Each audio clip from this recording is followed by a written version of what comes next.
ہم نے ساری مان لی ہے یہ، لیکن یہ مان لو کہ یہ جو چیف جسٹس پاکستان نیا بننے جا رہا ہے جس کا نوٹیفیکیشن کرنا ہے، تو وہ یہ کر لیتے کہ جو موسٹ سینئر ججز ہیں ان میں سے 3 ججز کا پینل بنایا جائے، 3 ججز کا پینل وہاں کمیٹی میں جائے، کمیٹی اس کا فیصلہ دے، اور فیصلہ دے کر وزیر اعظم کے پاس جائے تو وہ اس کی اپروول دے۔ اب 3 ججز کون سے آ رہے ہیں؟ سب سے پہلے تو جسٹس منصور علی شاہ صاحب جو اب کمنگ چیف جسٹس ہیں، جو جس سے حکومت بچنا چاہ رہی ہے۔ دوسرے جناب جسٹس ہیں منیب اختر صاحب ہیں، جس سے حکومت بہت ہی بچنا چاہ رہی ہے، ان کو پتہ ہے کہ اگر یہ بن گیا تو اس نے ہمارے جناب ہڈیاں پسلیاں سب ایک کر دینی ہیں۔ تیسرے ہیں جسٹس جاجا افریدی صاحب۔ جاجا افریدی صاحب کو پہلے حکومت بھی بنانا چاہ رہی تھی، اگر قاضی فیض عیسیٰ فرسٹ آپشن تھے، سیکنڈ آپشن جاجا افریدی صاحب تھے، تھرڈ آپشن جسٹس معین الدین خان صاحب تھے۔ تو جاجا افریدی صاحب کو وہ چیف جسٹس بنانا چاہ رہے ہیں، اور ابھی تک معاملہ جہاں لٹکا ہوا ہے، لیکن مولانا فضل الرحمان صاحب نے کہا ہے کہ یہ جو موجودہ سیٹ اپ ہے اس کو آپ ایز اٹ از چلنے دیں، ترمیم پاس کر لیتے ہیں 25 سے پہلے یا 25 کے بعد، نوٹیفیکیشن آپ جسٹس منصور علی شاہ کا کر دیں، اگلی جو تعیناتی یا ججز کا جو معاملہ ہوگا وہ ہم ایز جو ہمارا بل پاس ہوگا اس کے تحت کریں گے۔ اب ناظرین معاملہ جہاں پھنسا ہوا ہے اور پیچا بڑا غور سے بڑے بڑے دیر سے کنڈی جو ہے نا پھنس چکی ہے، لیکن مولانا صاحب کو ہمیں پتہ ہے کہ وہ اب اس کنڈی کو باقی تو ان کی شرائط مان لی گئی ہے، اور امید ہے کہ مولانا صاحب ان 2 شرائط میں سے حکومت کے ساتھ ٹائی کریں گے، یا تو جوڈیشل کمیشن میں سے یہ جو 7 ممبران حکومت نے اپنے ڈالے ہیں، سالے نان ججز ڈالے ہیں، ان میں سے کوئی کام کریں گے، یا وہ اس 3 ججز والے پینل سے نیچے آئیں گے۔ جسٹس منصور علی شاہ صاحب کا خوف ابھی بھی حکومت کے سر چڑھ کر بول رہا ہے، جسٹس منیب اختر صاحب کا بھی بول رہا ہے، جسٹس جاجا افریدی کو انہوں نے ابھی تک تو معتدل چیف جسٹس کے نام پر سامنے دیکھنا چاہ رہے ہیں، لیکن جاجا افریدی صاحب نے بھی اللہ کو تو جواب دینا ہے،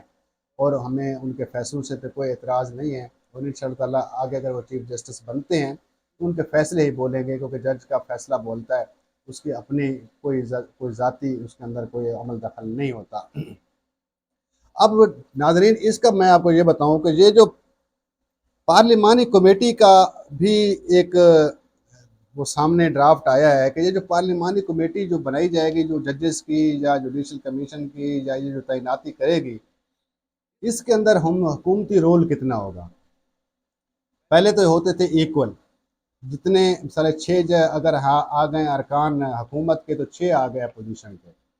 اب حکومت نے یہاں بھی تھوڑی سی وہ جو نا وہ اپنی لچک دکھائی ہے، یا سارے دال کے اندر تھوڑی بہت دھنک ڈالنے کی کوشش کی ہے۔ انہوں نے کہا کہ نہیں جی، ایک تو ہم ساری پارٹیوں سے ایک ایک جو ہے ان کا رکن لیں گے۔ اب جو ان کے اتحادی پارٹیاں ہیں، مثال MQM ہے، پیپلز پارٹی ہے، نون لیگ ہے، وہ دوسرا ANP ہے، یا دیگر جماعتیں جو ان کی ہیں، ان سے ایک ایک لیں گے۔ اس کے بعد اپوزیشن کا ہم ایک لیں گے، پھر ہم اس کی پارٹیشن کر کے، تو وہ یوں سمجھے کہ 5-7 سے یا 6-8 سے اس طرح کا دو ووٹوں کا جو اکثریت لینا چاہ رہی ہے حکومت اپنے پاس، تاکہ یہ جو تعیناتیاں ہیں ججز کی یہ حکومت ہی ہمیشہ کر سکے، اپوزیشن کو ویٹو کرنے کا یا اس کو یہ اختیار اس کے پاس نہ ہو۔ اس کے اوپر بھی مولانا فضل الرحمان صاحب کا کہنا ہے کہ نہیں، جس طرح پارلیمانی کمیٹی پہلے جو شیڈول ایک طے ہوا تھا سابق سپیکر قومی اسمبلی کے زیر سایہ، تو اسی رولز کے تحت یہ کمیٹیاں بنا کریں گی، اور اس کا جو